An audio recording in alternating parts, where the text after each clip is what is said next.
Assalamualaikum warahmatullahi wabarakatuh. Alhamdulillah hamdan wa syukran lillah. La haula wa la quwwata illa billah. Ashhadu an la ilaha illallah wahdahu la syarikalah. Wa ashhadu anna Muhammadan abduhu wa rasuluh. Allahumma salli wa sallim ala hadzal nabiyil karim wa ala alihi wa ashabihi ajmain. Amma ba'du, wa qala Allah ta'ala fil Qur'anil Karim, a'udzu billahi minasy syaithanir rajim. Bismillahirrahmanirrahim. Wabtaghi fima ataakallahu ad-daral akhirah wa la tansa nasibaka minad dunya wa ahsin kama ahsanallahu ilaika wa la tabghil fasada fil ard innallaha la yuhibbul mufsidin. Shadaqallahul azim. Carilah pahala akhirat dengan karunia yang diberikan Allah kepadamu. Tetapi jangan kamu melupakan nasibmu, bahagianmu di dunia. Janganlah kamu berbuat kerusakan di muka bumi. Sesungguhnya Allah tidak menyukai orang-orang yang berbuat kerusakan. Maha benar Allah dengan segala firman-Nya. Surat Al-Qasas ayat 77. Bapak-bapak, ibu-ibu, saudara-saudara jamaah zuhur Masjid Raya Syekh Ahmad Khatib Al-Minangkabawi, Sumatera Barat, para tamu-tamu Allah yang mulia. Topik kuliah zuhur kita tentang selamat dalam persaingan. Jamaah, ada dua realitas kehidupan yang tidak bisa kita bantah dan kita pungkiri. Pertama, hidup serba bersaing. Yang kedua, zaman dan masa terasa cepat berlalu. Jemaah, kita lihat secara sederhana kedua hal ini. Yang pertama, dalam kehidupan kita tidak bisa kita bantah dan kita mungkiri, itu adalah hidup serba bersaing, berlomba, berkompetisi. Jadi tidak saja yang perlombaan dan bersaing itu adalah di bidang olahraga dan seni saja, tapi dari segala aspek kehidupan. Dan persaingan perlombaan itu semakin lama semakin keras, semakin ketat, bahkan sampai pada titik mencemaskan. Kalau kita lihat persaingan perlombaan dan kompetitif itu secara positif banyak manfaatnya. Yang pertama, dengan adanya perlombaan dan persaingan itu akan dapat dicapai kemajuan. Dengan adanya perlombaan itu orang akan bergairah untuk melakukan sesuatu supaya hidup menjadi bergairah dan mencapai kemajuan. Tapi dari segi lain itu bisa menjadikan kehidupan yang negatif. Kalau kita lihat, persaingan itu terjadi dari segala aspek kehidupan, dari segala lini. Sebagai contoh kita lihat, pedagang bersaing sesama pedagang, apapun bentuknya. Orang yang bergerak di bidang transportasi, kita lihat angkot bersaing sesama angkot. Kemudian travel bersaing sesama travel. Kemudian bus bersaing sesama bus. Transportasi udara, pesawat pun sama-sama bersaing. Orang yang bergerak di bidang usaha dan jasa dan profesi juga bersaing sama dia. Sebut apapun. Jemaah, kadangkala persaingan ini yang menjadikan orang curang, orang tidak jujur untuk mencapai sesuatu itu, kadangkala menghalalkan segala cara supaya menang dalam persaingan itu, dalam perlombaan itu. Nah, kita lihatlah dalam segala aspek. Dalam aspek berpolitik umpamanya, persaingannya semakin ketat dan bahkan menghalalkan segala cara untuk mencapai tujuannya. Sehingga ada istilah dalam politik, orang yang dikuasai oleh syahwat politiknya tinggi, syahwat politiknya yang menonjol daripada etika, maka di sanalah terjadi perbuatan-perbuatan yang kadangkala merugikan orang lain atau menghancurkan orang lain. Sahabat, dalam politik itu tidak ada kawan yang setia, bahkan orang tuanya bisa menjadi lawan. Tetapi sebaliknya lawan itu bisa menjadi kawan, yang adalah kawan kepentingan. Kalau atas dasar kepentingan semuanya bisa dijadikan. Jemaah yang berbahagia, oleh sebab itu ada yang perlu dimiliki oleh orang dalam persaingan itu supaya hidupnya selamat. Inilah yang akan kita lihat nanti. Yang kedua yang kita lihat, yang tidak bisa kita mungkiri adalah zaman dan masa itu terasa cepat berlalu. Padahal yang 1 minggu itu tetap saja 7 hari. Yang sebulan itu 28, 29, 30 hari, 31. Tidak ada berubah. Yang 1 tahun itu tetap saja 12 bulan, tapi terasa cepat berlalu. Kemarin rasanya tahun baru, sekarang sudah tahun baru pula. Itu yang kita lihat. Perubahan terasa cepat berlalu dari pergantian hari ke hari, minggu ke minggu, bulan ke bulan, sampai pergantian tahun itu.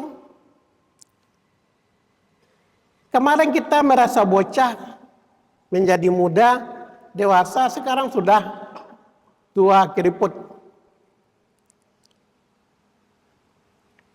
Kemarin kita merasa kita ganteng, cantik, segala macamnya. Tapi sekarang cepat berlalu. Kita sudah beruban. Tanpa terasa umur kita bertambah. Tapi pada hakikatnya jatah umur kita itu berkurang untuk dunia ini. Disinilah banyaknya orang terlena, lupa untuk berakhirat karena dia merasa masa itu akan lama lagi. Tapi yang namanya masa itu cepat berlalu, dia terlena dengan dunia ini. Banyak orang yang asyik dan maksud dengan dunia lupa akhirat. Ada orang yang sukses dan berhasil dalam mempersiapkan persaingan dunia, tapi gagal untuk mempersiapkan untuk kampung akhirat. Ada orang yang berhasil untuk kepentingan akhirat, tapi gagal dalam persaingan dunia, itu yang kita lihat. Ada orang yang sukses jadi pejabat, ada orang yang sukses mencari harta kaya besar, harta berlimpah, tapi miskin spiritual, miskin ibadah. Terlena dengan dunia yang fana ini, yang hanya sebentar. Dunia yang tidak pasti ini, tapi lupa dengan akhirat yang pasti dan kekal abadi. Itulah yang dijelaskan oleh Allah dalam surat Al-Qasas tadi. Jangan kamu terlena dengan dunia ini saja, tapi kamu lupa untuk mencari pahala untuk di akhirat. Wa bataghi fima ataqallahu daral akhirah wala tansa nasibaka. Jangan kamu lupa untuk mencari pahala akhirat itu karena mencari untuk dunia. Jangan kamu tukar untuk kepentingan dunia, kamu lupakan untuk kepentingan akhirat. Jemaah yang berbahagia, itu adalah fenomena yang kita lihat. Oleh sebab itu Allah menjelaskan dalam surat At-Takasur, alhaakumut takasur hatta zurtumul maqabir. Bermegah-megah, berbangga-bangga mencari yang bersifat dunia, apakah jabatan, kekuasaan, mencari fasilitas segala macamnya. Itu adalah melalaikan kamu hingga kamu sampai ke kubur. Masukkan ke dalam kubur. Lupa kamu, dunia ini sebentar. Jemaah yang berbahagia. Itulah kayaknya yang ditunjukkan oleh Rasulullah dalam sebuah hadisnya, riwayat Abu Daud. Laisa bi khairikum man tarakat dunya li akhiratihi wala akhiratuhu lid dunya. Tiadalah satu kebaikan namanya, kata Nabi, orang yang meninggalkan dunia karena mencari akhiratnya. Tetapi juga sebaliknya, tiadalah kebaikan orang mencari untuk akhirat dan meninggalkan dunia. Tapi dunia itu harus dia sejalan. Menentukan baik buruknya di akhirat nanti adalah di dunia. Oleh sebab itu kata Nabi lanjutan hadis, wala takunu kalla 'alan nas fa innad dunya balagu ilal akhirah. Janganlah ada kamu menjadi beban orang lain. Mungkin kamu karena malas dunia, atau kamu terpesona dengan dunia. Jangan kamu menjadi beban manusia. Sesungguhnya dunia itu adalah sebagai jembatan untuk akhirat. Hadis ini diriwayatkan oleh Bukhari. Jemaah, untuk kita supaya jangan terlena dengan dunia yang terasa cepat berlalu. Supaya kita selamat dalam persaingan dunia yang begitu keras dan kadangkala ini mencemaskan. Ada 4 nasihat ulama yang harus kita biasakan dalam kehidupan. Supaya kita selamat dunia dan akhirat.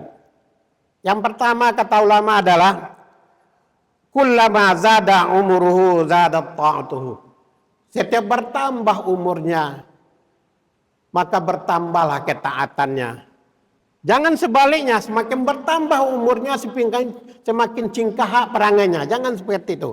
Orang yang akan selamat adalah orang yang bertambah umurnya semakin baik hubungannya dengan Allah, semakin taat dia, semakin sering ke masjid, ke musala, semakin baik akhlaknya. Jangan sebaliknya, semakin bertambah umur, semakin cingkah perangainya. Itu adalah orang-orang yang celaka, kata Nabi. Kemudian Kata ulama adalah yang kedua,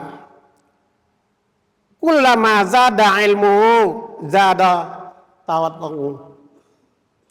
Semakin bertambah ilmunya, semakin tawaddu'nya. Tawaddu' itu artinya semakin rendah hati. Jangan semakin bertambah ilmunya, semakin hebat dia, semakin intelektual dan semakin sombong. Jangan seperti itu. Hendaknya pakailah ilmu padi. Semakin bertambah ilmunya, semakin rendah hatilah dia. Itulah orang yang akan selamat. Yang ketiga kata ulama adalah kullama zada maluhu ragiba fi naftihi. Setiap bertambah harta kekayaannya, semakin bertambah keinginannya untuk berinfak, bersedekah. Semakin bertambah hartanya, semakin banyak infak dan sedekahnya. Jangan semakin bertambah kekayaan, semakin kikir. Hendaknya itu harus disesuaikan. Semakin bertambah kekayaan kita, semakin banyak kita berinfak, membantu orang lain. Yang keempat, kata ulama adalah kullama zada ibaduhu zada ikhlasuhu. Setiap bertambah ibadahnya, semakin banyak ibadahnya, semakin meningkat keikhlasannya. Jangan sebaliknya, semakin bertambah ibadahnya, semakin disebut-sebut, semakin ria dia, semakin untuk dunia, untuk mencari muka, mencari apalah namanya, untuk menarik orang segala macamnya. Semakin bertambah ibadahnya, semakin ikhlas dia. Jangan semakin bertambah ibadahnya, semakin disebut-sebut, itu tidak akan selamat. Walaupun kepada orang terdekat kita, onde iyalah ambo kini kola rajin salat malam, latihan malam baca Al-Quran. Jangan disebut-sebut, biarlah dia saja yang tahu dengan Allah. Semakin banyak ibadahnya, semakin banyak infak sedekahnya, semakin tidak mau dia menyebut-nyebut kepada orang. Dikhawatirkan kalau disebut-sebut itu rianya. Kalau ria tidak ada artinya. Yang penting ibadah itu adalah ikhlas. Orang yang akan selamat adalah semakin bertambah umurnya, semakin taat dan patuh, jangan semakin engkar dan angkuh. Semakin bertambah ilmunya, semakin tawaduk dia, semakin rendah hati dia, semakin bertambah dia semakin tidak sombong dia, tidak angkuh, tidak melecehkan orang lain. Yang ketiga, semakin bertambah hartanya, semakin ada keinginannya untuk berinfak, bersedekah. Yang empat, semakin bertambah ibadahnya, semakin bertambah keikhlasannya. Jangan semakin disebut-sebut kepada orang lain. Mudah-mudahan ada manfaatnya bagi kita semua. Fa'tabiru ya ulil absar la'alakum turhamun. Assalamualaikum warahmatullahi wabarakatuh.